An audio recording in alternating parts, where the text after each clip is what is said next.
What if I told you that in just 45 minutes, you could feel lighter? Not just in your home, but in your mind and spirit too. Imagine stepping back from a space that once felt overwhelming and discovering a quiet sense of relief washing over you. No marathon cleaning sessions that leave you exhausted. No heavy lifting that strains your body. No guilt about what stays or goes, because this isn't about harsh judgments. It's about gentle choices. Because decluttering at this stage of life isn't about stripping away everything you own or chasing some minimalist ideal from a magazine. It's about rediscovering peace in what you choose to keep, honoring the memories while making room for the present. It's about creating a home that supports you rather than one that silently demands your energy. So take a deep breath. Feel the air fill your lungs, then release it slowly. This isn't about rushing through a checklist or achieving perfection in one go. It's about creating calm, slowly, intentionally, and with care. Allow yourself to move at your own pace, knowing that every small step is a gift to yourself. Welcome to Senior Decluttering Diaries. This is your gentle guide to decluttering your home in under 45 minutes and finding a little more freedom, ease, and serenity in the process. Whether you're in your golden years, caring for a loved one, or simply seeking a lighter way of living, this series is designed for you. We'll walk through it together, step by step, with compassion and encouragement. 1. The Mindset Minute. Before we even touch a single object, let's set the tone for this session. You're not here to finish decluttering today. That's an impossible goal that only leads to frustration. You're here to begin releasing what doesn't serve you anymore, like shedding an old coat that's grown too heavy. That's a powerful difference, isn't it? When we approach decluttering with pressure, it becomes emotional clutter. Guilt over past purchases, hesitation about family heirlooms, fatigue from overthinking every item. But when we approach it with purpose, it becomes healing, a quiet act of self-care that restores balance. So, take the first minute to breathe deeply. Sit comfortably if you can, close your eyes for a moment, and inhale for a count of 4, hold for 4, exhale for 4. Now open your eyes and look around the space you're in, the room you're about to begin with. Notice what immediately gives you a sense of calm. Perhaps a favorite chair, a window with natural light, or a plant that's thriving. And notice what quietly weighs you down. Maybe a stack of unread magazines, dusty knickknacks, or cluttered surfaces that make the room feel smaller. You already know where to start. Trust that inner wisdom. It's been with you all your life. 2. Choose one zone. Forget the whole house. That's too much for today, and overwhelming the mind defeats the purpose of this gentle practice. Instead, pick one small zone, something manageable, like a bedside table, a coffee table, a single kitchen counter, the top of a dresser, or even just one shelf of a bookcase. If you're in the living room, maybe it's the end table by your favorite reading spot. In the bedroom, perhaps the nightstand where you keep your glasses and a glass of water. That's your entire mission for this 45-minute session. No more, no less. By focusing small, you build success without burnout. Keep your tools simple and within arm's reach to maintain the flow. One bag or box for donations. Think of a sturdy paper bag or an old shoebox, something easy to carry. One small bin or trash bag for items that are truly discardable, like broken things or expired items. A soft cloth or microfiber duster to wipe surfaces as you go, perhaps with a gentle, non-toxic cleaner if you like. Start by clearing the surface completely. Gently lift each item off and set it aside in a temporary pile, on the floor or a nearby chair. Every item you move should be a conscious act, not rushed, not mechanical. Feel the weight of it in your hands. Acknowledge its presence. You're creating clarity, one piece at a time, like parting clouds to let the sun shine through. 3. The 3-question rule. Now that your zone is cleared, it's time to evaluate. For each item in your temporary pile, ask 3 simple questions to guide your decisions. Do I use it regularly? Think, have I reached for this in the last month or two? Does it serve a practical purpose in my daily life? Do I love it or find comfort in it? Does it spark joy, bring a smile, or evoke a warm memory that still feels relevant today? Do I miss it if it disappeared tomorrow? Be honest, would its absence create a noticeable gap, or would life go on smoothly without it? If you can't answer yes to at least one of these, it might be time to let it go. No need for elaborate justifications. This is about intuition over analysis. You'll be amazed at how freeing it feels to release things without judgment. Old receipts cluttering a drawer, expired medicine that's lost its potency, trinkets from vacations long past that have outlived their meaning. Every small decision lightens the mental load like removing pebbles from your shoes after a long walk. Remember, decluttering isn't about what you remove. It's about what remains meaningful. The items that stay should enhance your life, not just occupy space. 4. The 15-minute sort. Set a timer for 15 minutes. That's it. No extensions, no pressure to speed up. Now begin sorting, calmly and steadily, like a gentle stream flowing over rocks. Move through your small zone. Pick up one item at a time from your pile. Hold it briefly, apply the 3-question rule, and decide its fate. No racing, no second guessing, just gentle momentum, perhaps with soft music playing in the background if it helps you relax. Every item you decide to keep gets a proper home. A drawer where it fits neatly, a basket for organization, or a shelf where it's visible and accessible. Each thing you let go goes into the donation or discard bin. Imagine it finding new life with someone else or being responsibly recycled. After 10 minutes, pause. Step back a few feet.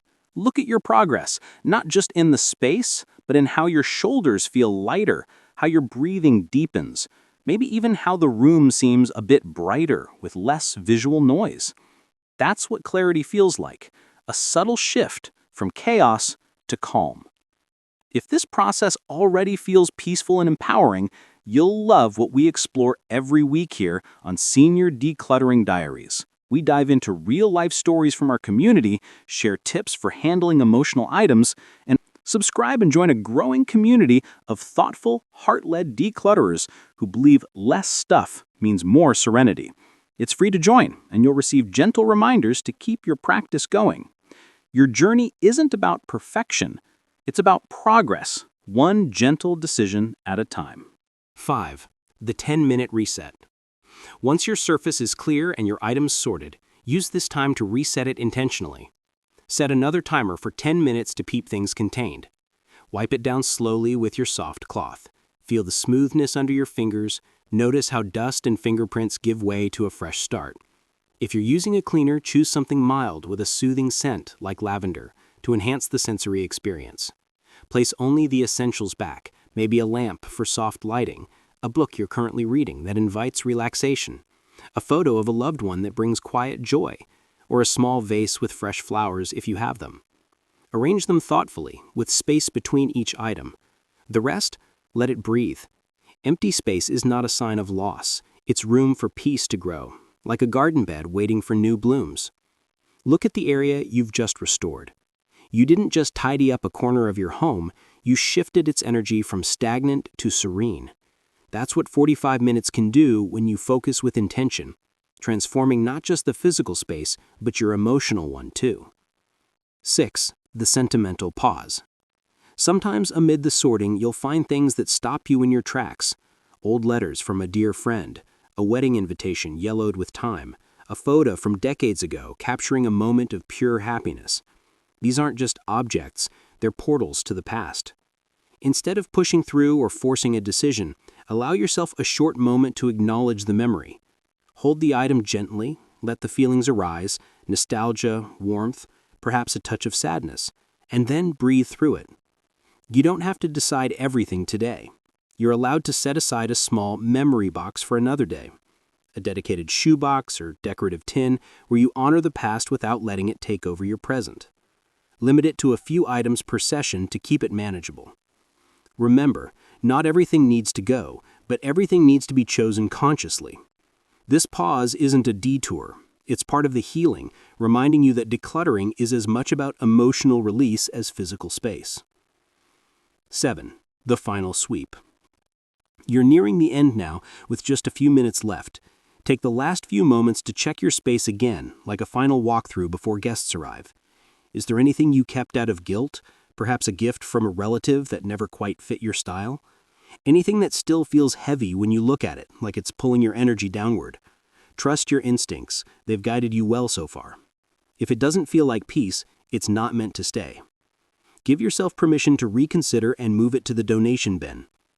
Carry your donation and discard bags out of the room, perhaps to the garage, front door, or even straight to the trash or car for drop-off. Physically removing them creates closure, a clean break that tells your brain this space is complete. It's a simple ritual that seals the session. If you're feeling proud of yourself right now, and you should, pause and recognize it. Whisper a quiet "well done" to yourself. You made progress, not just in your home, but in your energy, reclaiming a bit more of your personal sanctuary. If you want gentle guidance like this every week, subscribe to Senior Decluttering Diaries. Together, we create homes that breathe, spaces that reflect who you are now, not who you were decades ago. Our community shares successes, challenges, and encouragement, making the journey feel less solitary. The reflection. Sit for a moment, right where you are, and take in what you see. Close your eyes briefly, then open them to the renewed space. Notice how quiet the room feels, how the air seems to circulate more freely. That's not emptiness. That's clarity. That's your mind resting, because it no longer has to process so much visual noise or subconscious reminders of unfinished tasks. The subtle hum of calm is palpable, isn't it? In life, clutter sneaks in quietly, through well-meaning gifts, daily routines that accumulate, nostalgia that we cling to for comfort. But calm enters quietly too, through awareness, care, and small actions repeated over time. It doesn't demand attention, it simply arrives when we make room for it. You've just proven that peace doesn't require grand gestures, expensive organizers, or endless energy. It only needs intention and 45 mindful minutes. Celebrate that. You've nurtured yourself today. 9. Extending the practice. You can repeat this method anytime, one small area at a time, building on today's momentum. Don't aim for perfection, aim for continuity, like tending a garden where you weed a little each day. Maybe next time it's a drawer overflowing with odds and ends, then a closet shelf lined with clothes you haven't worn in seasons, then that kitchen corner that's been collecting gadgets and mail for years. Each session will take less energy because you'll be building a rhythm of release, training your mind to spot what truly matters. Over time, this is how you create a home that feels effortless, not staged like a showroom, not forced into rigidity, just beautifully lived in, with spaces that invite rest and reflection. You'll notice ripple effects, better sleep, more creativity, even stronger connections with loved ones in a less cluttered environment. If this approach speaks to you, the calm, the clarity, the steady transformation without overwhelm, make sure you're part of Senior Decluttering Diaries. You're never too old to live lighter. In fact, this stage of life is perfect for it. Wisdom has taught you what truly holds value. Take one last look around your space. It's brighter now, isn't it? Not because you bought anything new, but because you allowed light, air, and calm to return, like opening windows after a long winter. Decluttering doesn't take youth or strength. It takes patience, honesty, and care. And those are qualities that deepen with age, becoming even more powerful tools in your hands. You did something meaningful today. And if all you did was clear one corner, one shelf, or one drawer, that's still a victory worth savoring. Pat yourself on the back. You've earned it. Because peace isn't built in a day. It's built in moments. Quiet, steady moments like this one. Moments that accumulate into a life of greater ease. So, whenever you're ready, take your 45 minutes again, tomorrow or next week, or whenever the spirit moves you. Keep choosing clarity over chaos, calm over clutter. Listen to your heart. It knows the way. You deserve a home that feels like peace, a sanctuary that supports your well-being. You've earned it, one small, beautiful decision at a time. Keep going. The lightness awaits.